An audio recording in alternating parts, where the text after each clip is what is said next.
وَلْتَكُنْ مِنْكُمْ أُمَّةٌ يَدْعُونَ إِلَى الْخَيْرِ وَيَأْمُرُونَ بِالْمَعْرُوفِ وَيَنْهَوْنَ عَنِ الْمُنْكَرِ وَأُولَئِكَ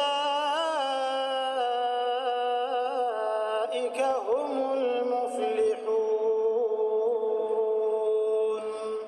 Hukum riba ini semua hukumnya haram.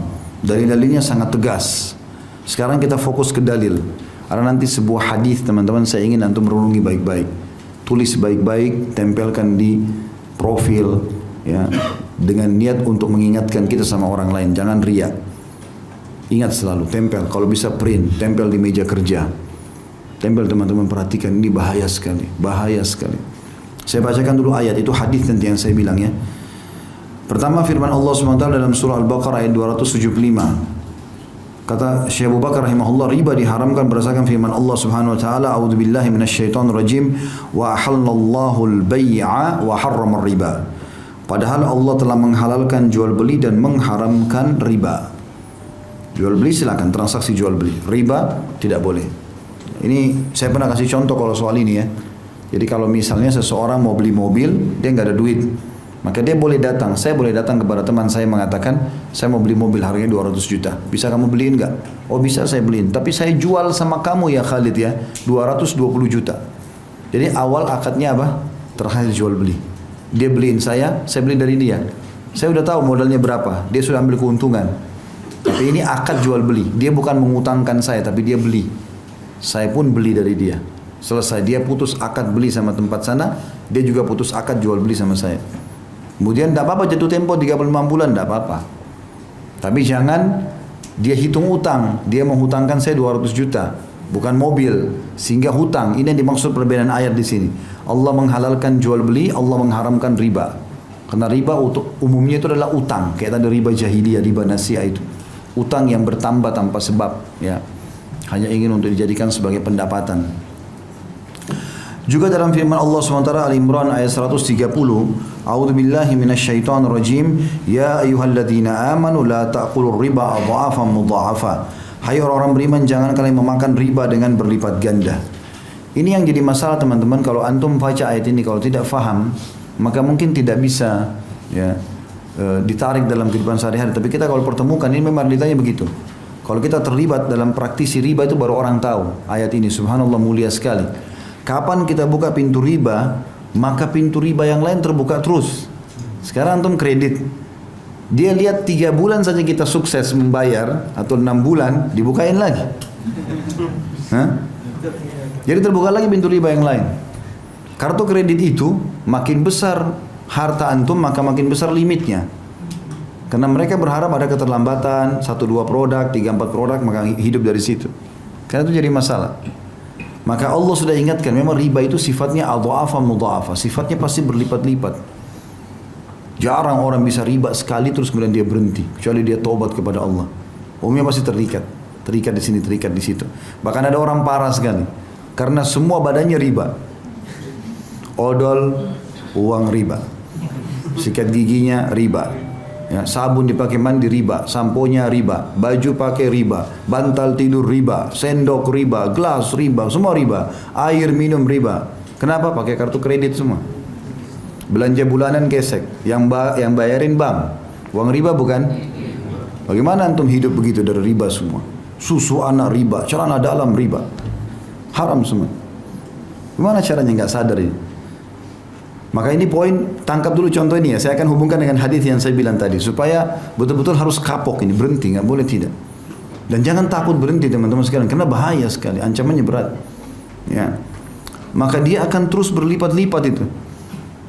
Seperti kasus kita bilang, enggak, saya tidak kena bunga kok, misalnya tadi kayak riba nasiah. Tapi kalau antum telat jam 12 malam lewat 1 menit saja, udah kena. Oh kan bunganya cuma 50 ribu. Bukan masalah 50 ribunya, kena hukum ribanya. Riba itu mau 1 rupiah ke atau 10 ribu rupiah, sama saja. Dia intinya kena riba. Itulah. Kemudian Nabi SAW merincikan kedua ayat di atas. Sabda pertama adalah hadits Abu Daud nomor 333, Ibnu Majah nomor 2277 dan Tirmidzi nomor 1206, dan beliau mensahihkannya. Kata Rasulullah SAW, la'anallahu akilar riba wa mu'kilahu wa syahidaihi wa katibah. Allah melaknat pemakan riba. Makna melaknat, diangkat berkah hidupnya. Kalau makan tidak pernah cukup, pakai baju tidak pernah cocok, rumah tangga ribut terus, ada anak sakit, macam-macam. Allah melaknat pemakan riba, pemberi riba, yang mengambilnya dan yang memberikan. Dua orang saksinya dan pencatatnya, pegawai, staf, tulis, tanda tangan, ya segala macam sama. Masuk dalam masalah ini. Berarti tidak ada yang bisa lolos nih. Jadi kan, kena semua.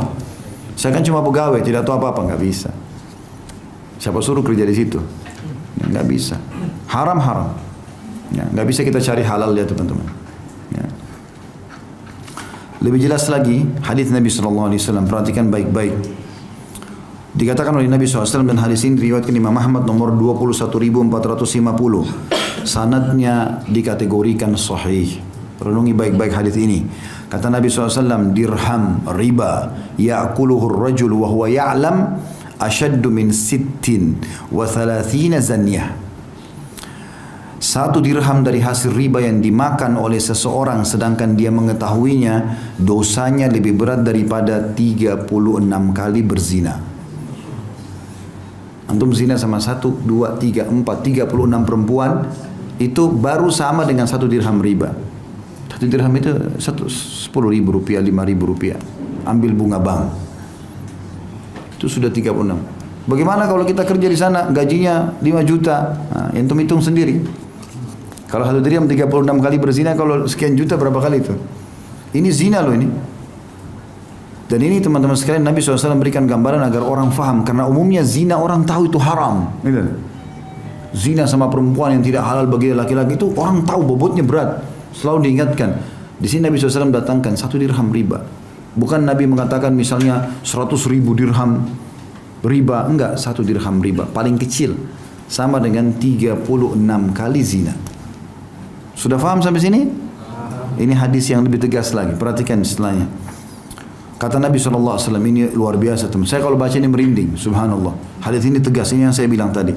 Hadis ini disahihkan oleh Imam Hakim dalam kitab Mustadraknya.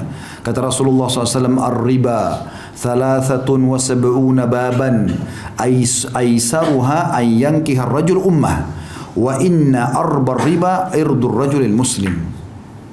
Kata Nabi SAW, riba itu memiliki 73 pintu, 73 tingkatan. Yang paling rendah, yang paling ringan, setara dengan seseorang berzina dengan ibunya. Ya? Itu berat sekali. Paling rendahnya sama dengan berzina dengan ibu. Teman-teman harus tahu ya, dalam bab zina, hukumannya beda-beda. Level-levelnya. Yang paling ringan dalam masalah zina adalah berzinanya orang. Dia pergi ke tempat zina, lalu dia zina, dia bayar pelacur, selesai. Itu yang paling ringan. Tapi itu juga sudah dosa besar. Ada di atasnya, zina lebih berat daripada itu. Berzina dengan istri tetangga, pasangan tetangga. Itu ditanyakan oleh Nabi SAW. Kata para sahabat, ya Rasulullah, dosa apa yang paling berat? Kata Nabi SAW, engkau berzina dengan pasangan tetanggamu. Tentu kalau orang zina dengan istri tetangga, berarti si istri tetangga zina sama suami tetangganya, kan gitu. Kenapa tetangga? Karena orang yang paling dekat. Sampai kata Nabi SAW, Jibril selalu mewasiatkan kepadaku untuk mengingat berbuat baik dengan tetangga sampai aku kira tetangga mau dapat warisan. Walaupun tetangga itu orang kafir, tapi kita berbuat baik. Nabi SAW waktu di Mekah itu disakiti dengan Abu Jahal, Abu Lahab, kena tetangga semua. Nabi SAW tinggal di rumahnya Khadijah. Khadijah rumahnya di komplek mewahnya Mekah. Sebelahnya toko-toko Quraisy semua. Hampir tiap hari pintu rumahnya ditaruh kotoran, taruh sampah. Nabi SAW sambil senyum, mengangkat sambil mengatakan, beginikah kalian bermuamalah dengan tetangga? Nabi nggak balas, karena tahu ini bahaya. Kalau dibalas maka hukumannya sama nanti. Gitu. Jadi ini luar biasa. Gitu. Zina dengan tetangga. Lebih lagi di atasnya, zina dengan istri mujahid. Jadi kalau ada orang pergi jihad, istrinya si mujahid itu seperti ibu kita. Kata Nabi SAW, kedudukan istri para mujahid sama dengan ibu-ibu kalian. Seperti kita hormati ibu kita, harus hormati walaupun istri mereka masih muda. Bukan malah datang diganggu. Karena perempuan lemah. Pada saat suaminya jauh, dia bisa digoda. Laki-laki bisa memberikan hadiah, bisa berikan perhatian. Apalagi mereka pakai perasaan. 1 bulan, 2 bulan suaminya pergi, mulai ada WA syaitan. Kenapa sayang, butuh bantuan apa? Ini kalimat syaitania. Orang bisa tergoda. Kalau sampai dia berzina dengan istri mujahid, walaupun itu perempuan memang dasarnya juga dia berdosa, tapi ini yang menzinai itu dosanya berat sekali. Kata Nabi SAW, si mujahid itu akan didatangkan hari kiamat dengan si pelaku selingkuh dengan istrinya, lalu Allah bebaskan dia mengambil pahalanya sesukanya. Kata Nabi SAW, ya, kata Nabi SAW, apakah kalian kira si mujahid akan sisakan pahalanya? Tanda tanya, nggak mungkin. Dia pergi jihad, berperang jalan Allah, antum datang ganggu istrinya? Hah? Nggak boleh. Makanya perempuan yang sudah bersatu suami, antum kasih X besar-besar. Sudah selesai urusannya. Mau cantiknya seperti bulan, ada cerita. Udah haknya si laki-laki itu. Karena tidak ada poliandri dalam Islam. Nggak mungkin lagi perempuan punya 2 suami. Haram. Ya. Antum minta kepada Allah diberikan istri yang baik. Kalau sudah jadi istri orang, selesai urusannya. Jangan pernah sentuh wilayah itu. Karena ada orang punya penyakit itu. Pernah ada orang tanya saya di pengajian, Ustaz, saya punya masalah dalam ini zina karena saya suka ganggu istri orang. Karena dia berpikir kalau orang sudah menikah, mudah kalau dia berzina pun tidak ketahuan karena sudah ada suaminya. Beda kalau masih gadis nanti hamil di luar nikah. Makanya dikasih posisi dalam zina tinggi. Yang lebih tinggi lagi daripada istri mujahid adalah berzina dengan mahram. Anak sama ibu, anak sama ayah, ya, saudara sama saudarinya. Ini paling tinggi. Sampai kalau zina sama mahram ini, kan hukum zina itu teman-teman kalau dia berzina kepergok sebelum nikah, dia tidak menikah, masih bujang atau gadis, hukumnya dicambuk 100 jera dan diasingkan 1 tahun. Tapi kalau sudah nikah dia apa? Dirajam, gitu kan. Tapi khusus yang zina sama mahramnya, mau sudah nikah atau belum nikah, rajam langsung, hukuman mati. Karena bahaya kalau lahir, kalau hamil pun ini bahaya, anak ini statusnya gimana? Masuk dalam mahram, hati-hati, mantan pasangan orang tua. Ya, misal seorang duda punya 3 anak laki-laki. Umurnya si dudanya 50 tahun, anaknya paling tua umur 25 tahun misalnya. Lalu sekarang dia nikah lagi sama perempuan umur 20 tahun. Berarti istrinya sekarang lebih muda daripada anaknya yang pertama. Tetap ini ibunya ini. Mahram abadi. Kalau ayahnya sudah menikah, ini ibunya. Seperti ibu dia, mustahil. Nggak ada apa-apa, nggak boleh apa-apa. Sampai pernah di zaman Nabi SAW ada orang menikahi mantan istri ayahnya. Oleh Nabi SAW diutus seorang sahabat, disuruh hukum. Ya. Disuruh hukum, kemudian diambil hartanya sebagai harta rampasan perang. Seperti rampasan perang. Itu bahaya sekali, nggak boleh gitu kan. Jadi mantan pasangan orang tua juga masuk di sini. Sama juga dengan tidak ada namanya mantan mertua, tidak ada mantan anak mantu. Kalau sudah dinikahi oleh anak kita berarti mahram kita abadi walaupun anak kita cerai dengan pasangannya. Ini harus diketahui. Ini tingkat tertinggi dalam masalah zina, yaitu zina dengan siapa? Mahram. Bayangkan di sini riba. Kembali ke bahasan kita. Riba 73 tingkatan. Yang paling rendah orang berzina sama ibunya. Jadi terendahnya riba sama tertingginya zina. Selain 36 berzina tadi, ini sama dengan zina sama ibu sendiri. Nabi kasih contoh kalimat itu. Seperti seseorang menikahi ibunya sendiri. Dan pintu yang paling berat, ini hati-hati teman-teman. Pintu yang paling berat dalam masalah riba itu selevel, setara dengan menodai kehormatan seorang muslim. Faham gak ini? Saya ulangi ya. Tertinggi dari zina adalah zina dengan mahram. Terendahnya riba sama dengan ini. Berarti riba ini berat sekali. Karena dia sama dengan hukumnya orang zina yang paling tinggi kan gitu. Tapi subhanallah ada yang lebih harus kita hati-hati. Tertingginya riba itu dosanya selevel dengan mencoreng kehormatan seorang muslim.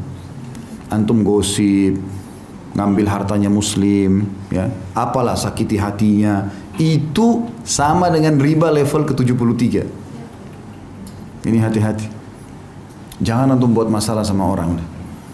Jangan sentuh hartanya orang, jangan hina orang, jangan caci maki, jangan buat musuh. Apalagi muslim, bahaya sekali. Bisa ditangkap nggak bahayanya nih? Ya, mencoreng kehormatan seorang muslim, merusak namanya, menggibah dia, memfitnah dia, segala macam, membongkar-bongkar aibnya. Ini selevel dengan dosa tertingginya riba. Ini naudzubillah minasyaitonir rajim. Harus hati-hati.